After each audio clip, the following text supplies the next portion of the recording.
So naabot na ta diri sa C3 Balutan after 30 minutes and 5 kilometer of walking. We've reached C3 Balutan. O tura si Madam o. Na. Dali Madam.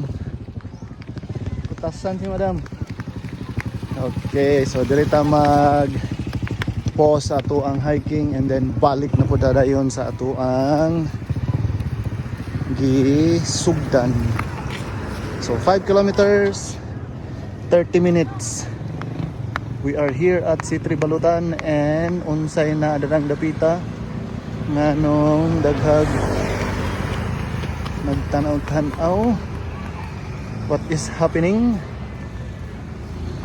Unsay na oo. Kita muna nila diha. Daghan lagi.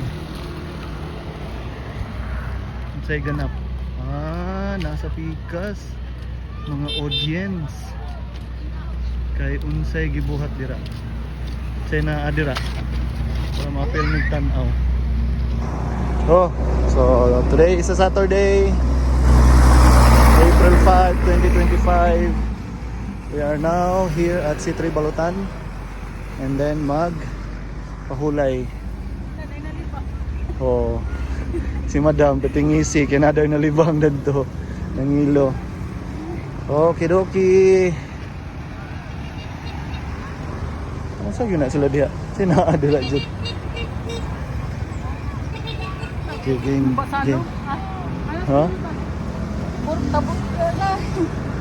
Barko. Sige, go.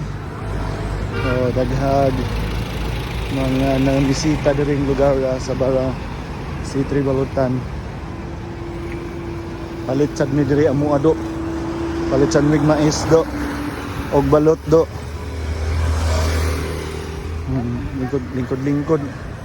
Lingkod din mi diri dayon pahuli date pod mi ni Madam.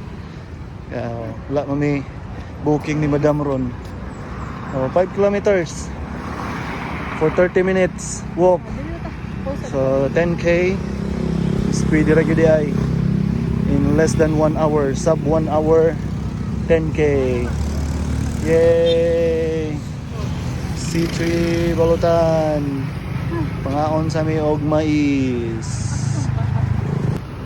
Okay mga uncle, mga auntie. We are done resting sa C3 Balutan.